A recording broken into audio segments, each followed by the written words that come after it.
A few years ago, I remember hearing the opinion that Mario was done with 2D platforming, and that New Super Mario Bros. U was the final Nintendo official Mario 2D platformer. This same person thought that Mario Maker was Nintendo's way of passing the torch of this old-timey type of game to the players, for them to design. Nintendo's got bigger games to make. For a long time, I fear this person may have been correct, until Super Mario Bros. Wonder was announced. Did Super Mario Bros. Wonder save the 2D platformer genre? Was it a genre that even needed saving? No matter the answer, Super Mario Bros. Wonder has made it clear that the genre is alive and well. Let's take a look at Super Mario Bros. Wonder and ask ourselves where 2D platformers will be going next.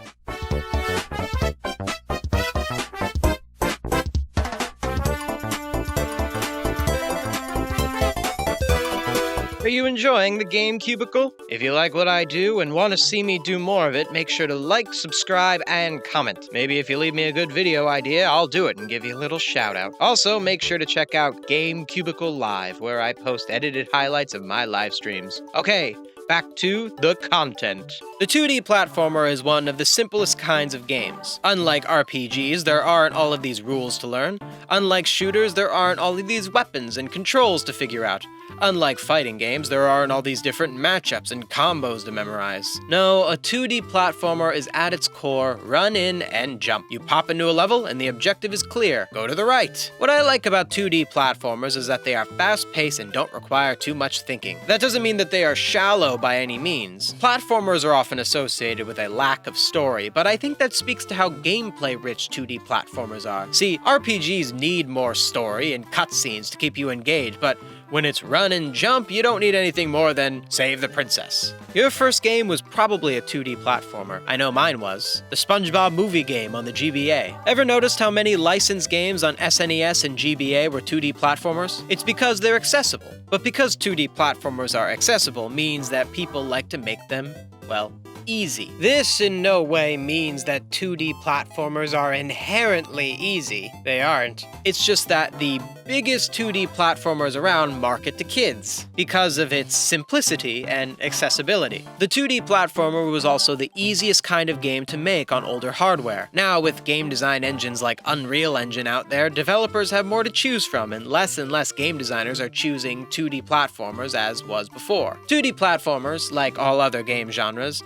need to adapt with the times. Just look at the original NES Super Mario Bros. That has 12 enemies, 1 power-up, some coins to collect, some hidden 1-ups to find, and a few secret shortcuts here and there. Even back in the NES days, this seemed like not too much, so they carried over a points system from the arcade games. Since points were in the original Super Mario Bros., they kinda just kept getting invited to all future Mario games. They're pretty inoffensive, and you don't even notice them in most games, but I think it's for the best Mario Wonder is doing away with them. It was just kind of strange for there to be this big number that didn't really amount to much. But removing the point system is just the tip of the iceberg in regards to changing the landscape of the 2D platformer in Mario Wonder. There are lots of things that Mario Wonder is completely innovating on. One such innovation that Mario Wonder is bringing to the forefront are multiple playable characters. While the original Super Mario Bros. Did have a way to play as the palette-swapped Luigi if you did 2-player mode, the first time we truly had separate characters was in Super Mario Bros. 2, where we had 4 characters to choose from, all of which had different stats. In Super Mario Bros. Wonder, the characters don't have different stats from one another, not counting the Yoshis and Nabbit. But these characters aren't meant to have different stats so much as their purpose is to make the games easier. We'll get to that in a moment. The reason that most of the characters in Mario Wonder don't have different stats between each other is because there are already the badges that give us different stats. Having both character stats and badges that change abilities is too much to follow, so I agree with Nintendo's choice here. Different characters don't have to have different abilities if you have some other way to toggle how the characters work. I think I prefer the characters being all the same and only being cosmetic differences, as it gives a lot of freedom to who I choose to play as.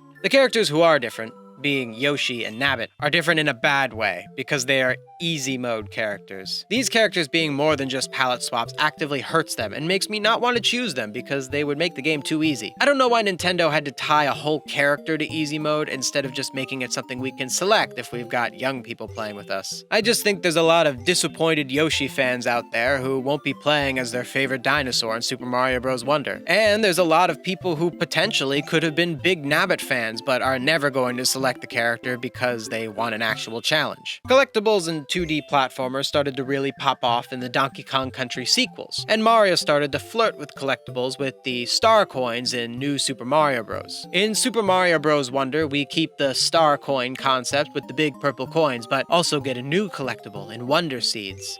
Another collectible will be standees that can be bought from the Poplin store. The standees you get are random, so there won't be any specific place to get a specific standee, which I dislike. However, I do appreciate the extra collectible. Another collectible will be the badges, which have a new game innovation of their own. The badges represent one of the biggest shakeups introduced in Super Mario Bros. Wonder. Each badge grants one specific ability that you can use in a given level. This allows players to customize their abilities in the game, much like one would do in an RPG. Most 2D platformers keep the same abilities throughout the entire game. You are the same Mario in 1-1 that you are in 8-4, but badges can give us a sense of customization in terms of our character abilities and enhance the replay value of this game.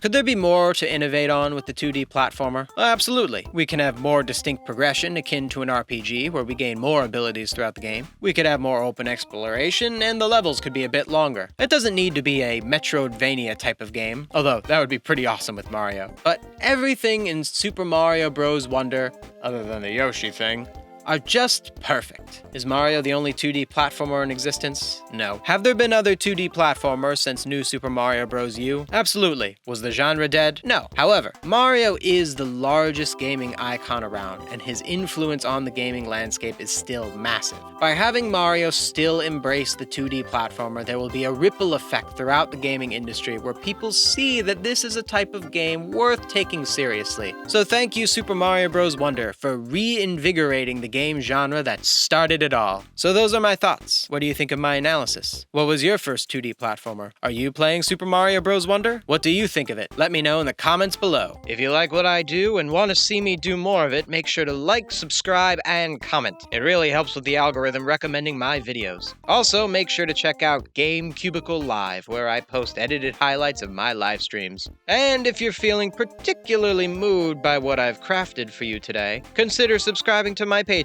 for as low as $1 a month. Thank you so much for watching. See you next time.